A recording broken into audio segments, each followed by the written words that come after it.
Right. I think what we're going to find in the comments, and for anyone who's listening, that the comments and responses are going to run the gamut. It's going to be a wide spectrum of individuals. Those individuals who say what you're saying is bullshit, or what Right. I'm saying is bullshit, and then there'll be some who say, yeah, I can see what you're saying.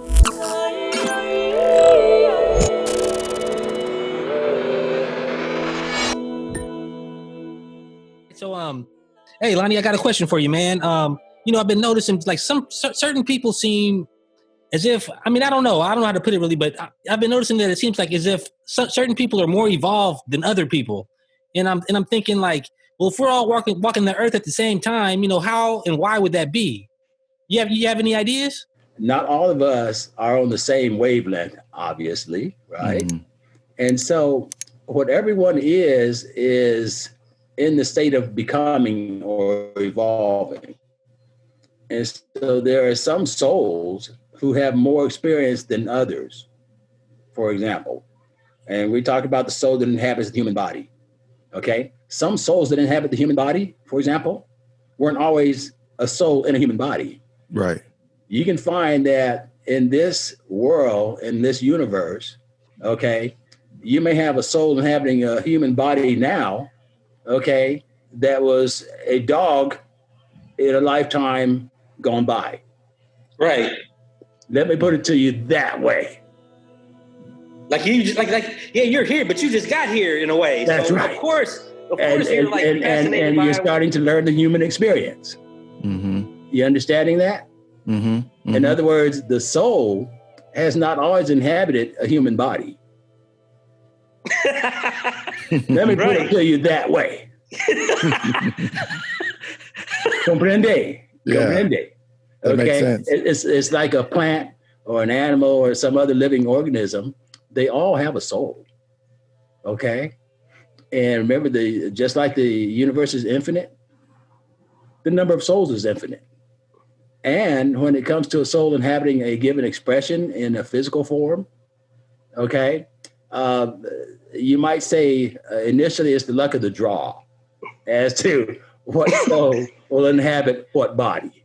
You don't think it's a choice?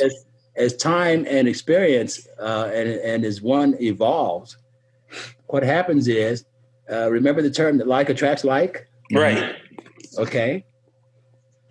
A soul that was once an animal, say a dog, okay, is born again into the outer world or the physical world and happens to take on a human form this go round. That soul in that human form is new. That human form is new to them. And the way communicating between humans is new to them. Mm-hmm. But, they learn, okay, and learn very rapidly. But there's still some characteristics that have been learned through the ages that are still part of them. Right. Need to understand that. Right. Okay. We as human beings need to understand that because we are the pinnacle, if you will, of life forms in the physical universe. Comprende? Right. We are the pinnacle of life forms in the physical universe. Mm-hmm. Even in other parts of the universe, where there are other planetary systems capable of sustaining life, those beings there are still humanoid. Okay? Mm-hmm. No matter where you go, they're still humanoid. Right. So you're saying like if there's life on other planets, which I believe they're more than likely. I mean, how could there not be, right? So there is. There is. The top of the food chain on whatever planet there is not a jellyfish. It's not a jellyfish. No. Right. It's humanoid. Humanoid. Okay? It's humanoid. Right. Okay. Right. No matter how you slice it, it doesn't matter. Let your imagination run wild if you want to. Let your fantasy worlds, explode into anything you think you want them to be.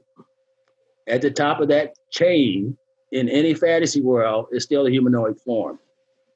You can't escape it. It's not escaped because that's the way life made it. That's the way nature made it. That's the way God made it, if you will. And I'm using the poetic term God. Okay? Right. In other words, the universe only exists because of the creator. Mm-hmm. This creator is an individual entity, if you will, that was never born. It just always was. Right. It's the ultimate state of consciousness, is what it is. Okay? And expresses itself, remember, through all of its life forms, all things animate and inanimate, physical and metaphysical, spiritual, physical, mental, emotional. This being, this thing called God, is consciousness itself and expresses itself through all of its life forms and all of its non-life forms. It is all there is. We appear to be separate from it, but we're not. We're just an extension of it. Right. Let me lay that on you. Yeah. Like the ruby begonia.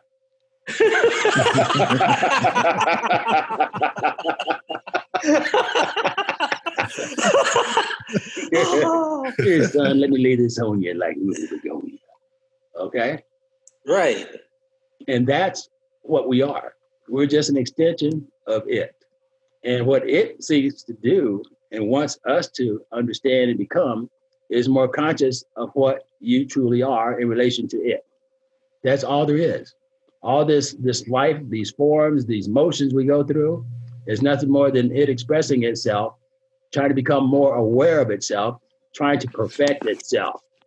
There's no such thing as perfect, not even God. It seeks a larger and greater expression of itself through us. It's experiencing itself through us.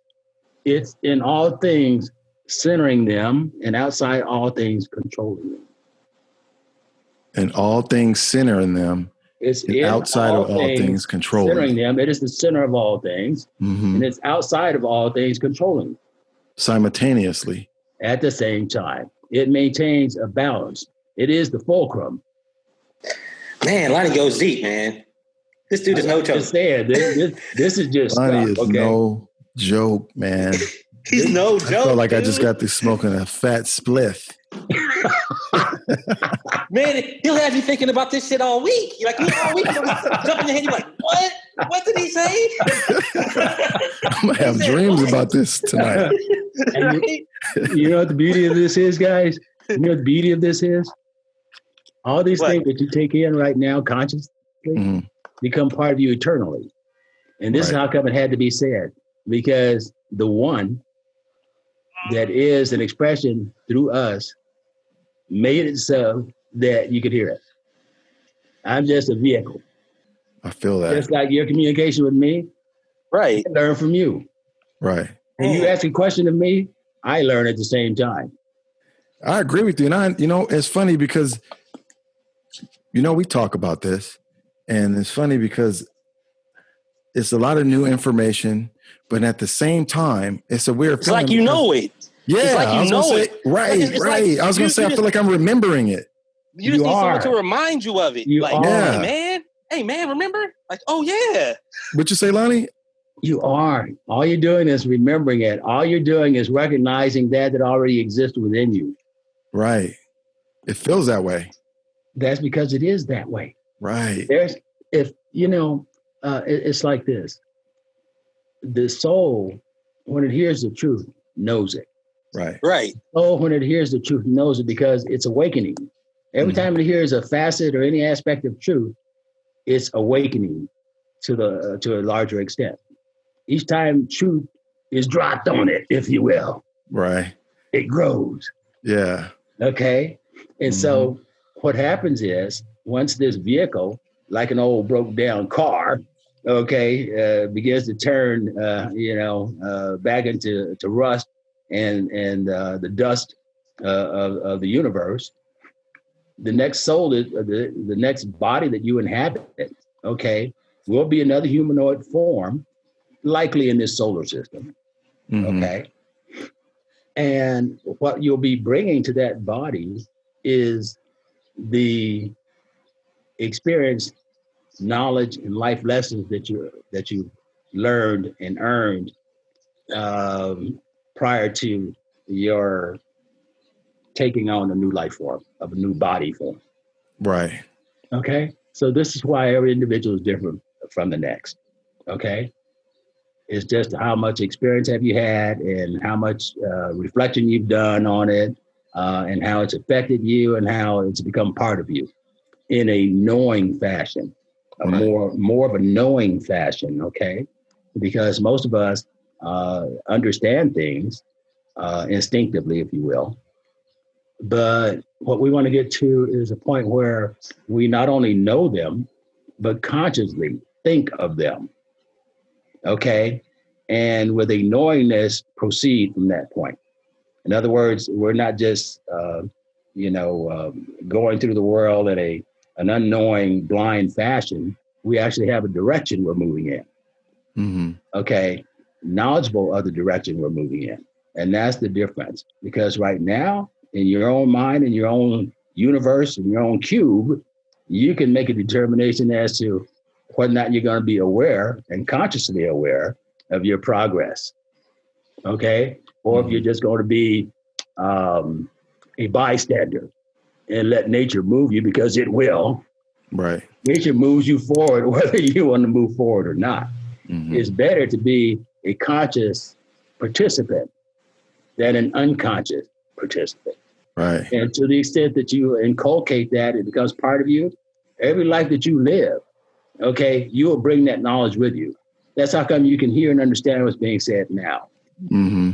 I must be an old soul, like they say. There it is. Hey, I just imagine something with what Lonnie just said. He said, you'll be moved regardless if you're conscious of it or not. Mm-hmm. So then I just imagine a guy going down a river, right? Like let's say you're going down a river, or you're in a fast moving river, like some rapids, right? Now, one guy is in a boat and he knows he's going down some rapids, so he's stroking along with it, navigating the obstacles and whatnot. Now the other guy just jumped in the river and he's going down the river not knowing what the hell's going on, but he's still going in the same direction. But along the way, he's smashing into rocks, cracked his head open, getting banged up. Getting banged up. So damn near drowning. Yeah, so it does make sense to at least know where you're going. Be like a not just like some observer, but be a part of it. Right. So the whole row your boat gently down the stream. There you are. Merrily, merrily, merrily, merrily. Life is but a dream. That's right. That sounds right. There it is. That makes sense, dude. That might be what it means. Lonnie, man. Man. Hey, you know what? The door is there. All you got to do is step through it. Lonnie, you're like the Black Yoda. Lonnie, you're Yoda, man. Man, this dude, man, he's no Master joke, Yoda. Right? I'm going to call you Master Lonnie. Oh. Master Lonnie, yeah. Whenever you come back on the show, you got Master Lonnie back on the show. Like one famous poet once said, no man is an island entire of itself. Same here, okay? Wait, say that again? I said, as the famous poet once said, no man is an island entire of itself. Right. You've heard that before. Yeah. Mm-hmm. Well, in other words, I don't exist by myself, neither do you. We're all an extension of the same being, and therefore we're all connected. Right. Okay. And so therefore, anything that we're sharing here, it belongs to all of us. Even the people listening. Even the people listening. Yes. Just remind you of it. That's all. If somebody's listening right now, to you guys who are listening, if you feel it, I just want to see if this is real.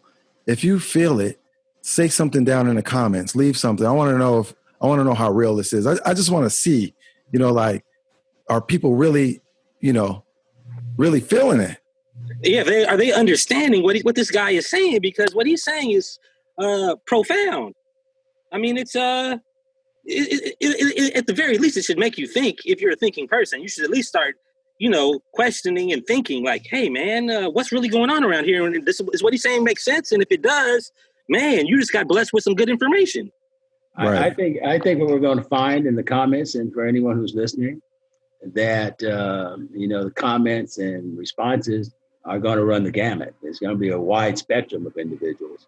Those individuals who say what you're saying is bullshit, or what I'm saying is bullshit. And then there'll be some who say, yeah, I can see what you're saying. I believe I understand what it is you're saying. And that'll be the spectrum. Right. That'll be also, maybe it'll be a display of the levels of consciousness. There it is. Right? There it is. Wow. Wow. Like, hey man, you just coming here. You were a tree last time. That's why you can't understand this. You were a tree, man. and I don't want to cast any aspersions. Okay. No, I'm just saying. I'm just messing around. You're really not a tree, man. I didn't mean to put you on blast. You're like a ficus. Hey man, I think you were a ficus, or like you like a Christmas tree, dude. Or a roach. Or you were a roach. I'm not trying to cast any aspersions. I didn't mean it, but maybe somebody got to be a roach. Maybe you were a tree, man. I don't know, dude. You're not thinking right. Well, thinking along those lines, if you believe any of that, or if you understand or accept any of that, let me just say, if you accept any of it, I don't know if you believe it or not, but if you accept any of that as being true, then what you begin to do is you can begin to extrapolate when it comes to other endeavors and other modes of thought and belief, and things like religion and philosophy. What will happen is that once you understand the true foundation of being, that means that all of man's endeavors in any school of thought or endeavor, again. Go ahead. Gotcha. That means that any school of thought or endeavor, be it philosophy or religion or politics or social activity on any scale, what will happen is once you understand the foundation of beingness and livingness and truth, all things will be measured by that foundation and understanding. Therefore, when you understand that and it becomes part of your being, it's hard for you to be misled, okay, by anyone or anything. Even your own mind has a tendency sometimes to want to go off on a tangent. But if you center yourself with truth, you come to find out that that's your anchor point. And even if your own mind wants to leap off someplace and go crazy, if you will, and start to maybe take into consideration some various theories, and other aspects of understanding, which might be okay. But if you don't have a grounding in truth, it's going to be hard to discern the truth from a fairy tale or a lie or something that's a half truth. In other words, you may be susceptible to alternative facts or alternative truth, that sort of thing. Right. Okay. Yeah. So you have to have a centering point, You have to have an anchor point in truth. One thing known in truth is all things known in truth. If you understand one thing in truth, you can't be misled. Right. Man, yeah, because that's really an important statement. Anchor yourself in truth, because it seems like in society right now, we're being pulled, or not we, but society is being pulled in multiple directions at the same time. I don't like basically like there's something devious about the way that they pull us in so many directions to confuse us. And so to anchor yourself in truth, I mean that's optimal, right? That's what has to be done. Yes, so that makes a lot of sense. That way, anything to try to pull you off your center, trying to imbalance you, try to divide, and make you doubtful of what it is you believe and understand, all the gaslighting that goes on from all factions. Okay, you're able then to withstand those forces. Okay, once you anchor yourself in truth. Okay, and you'll find that the more you anchor yourself in truth, the more you can withstand the blows from without. You can withstand the attacks on your sanity. You can withstand the attacks on your understanding because you're anchored in truth. Right. Okay. That's where we all want to get to. Right. Right. But then I guess the thing is, how do you distinguish? Okay, what's the easiest way to distinguish truth from what's false? Like, how do you? I guess like you should internally just be able to feel it, or how do you who's to say that you didn't anchor yourself to something that you thought was truth, but in actuality, man, you're way off base. Ah, there it is. Yeah, that's a good question. There it is. How do I know what the truth is? Right? Right. If you will anchor yourself with an understanding of what, for example, life consists of, or what the metaphysical and physical worlds consist of, you can actually work from that point outward, if you will. Okay? And when I say that, it goes like this. Okay? Remember the statement, I'm in all things centering them and outside all things controlling them? Mm-hmm. Right. Out there that any statement made like that, what's implicit in that statement is that there is one overarching consciousness, okay, that is in charge of all things, and is the creator and life in all things. If you understand that, that's the beginning. That's the beginning point. Right. Okay. If you can do that, that's the starting point. So it's like having. So it's like it's the context of how you're living your life, like the context that you're approaching everything from. Like if you're from the understanding that, okay, I am, the real me is the one. That's the real me. Extension of the one. Extension of the one. And you approach things with that knowledge, then your outcome is going to ultimately be different. Correct. Okay. And then when you start from that, and then you start to throw into that mix a foundation on the more physical side. Remember us going down the path of light and what light might be, for example. Mm-hmm. Right. And the fact that all things that exist in the objective world are nothing more than compressed light. Compressed light. Yes. Mm-hmm. Okay. When you begin to understand that, and you come to find out that what you perceive to be space is expanded light, if you get those two things in your understanding and contemplate them and study them, then that enhances that idea of the one unity that is in all things centering them and outside all things controlling them.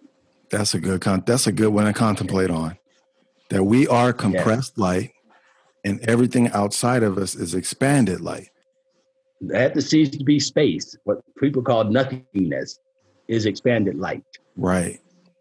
Okay. Why do I feel like them remind? Like if that's what I'm talking about. See, that right there makes me feel like I'm remembering it. But that's the first time I heard that. There it is. Right. Isn't that something? Isn't that wonderful? Yeah, that is wonderful. That's wonderful, man. Man, it feels good talking about this kind of stuff, man. It it makes you feel better. It takes the weight off, doesn't it? It does. I'm about to float off this couch, man. About to float. It's a wonderful feedback loop. Lonnie, it's been good talking to you, man. It's always an inspiration, to talk to other people that can understand me and Dave, because I think we're all, close vibrations or close conscious levels where we can talk about these things that are, some people consider way out there, but I dig it, man. I dig it. And I'm glad you came on. And, honestly, I really know that, and I know this for a fact, there are people out there that they really need to hear it. They wanted to hear it. It's going to come at the right time. And if that person hears this now, yes, this is about you. And yes, you are correct. And yes, this is for you. And so, because we're dealing, when we start talking about this stuff, we're dealing in a realm that doesn't have any space or time, distance, or any of that. So, people really catching it. So, they talk about giving life to the dead, or, giving sight to the blind person. I think you just did that. You definitely contributed to that. And thanks a lot for coming on, man. Well, Lonnie, thank you, man. My pleasure. It's nice to see you guys, and talk to you soon. Okay. All right, Lonnie. See you soon, man. Take it easy. All right. Later. Later.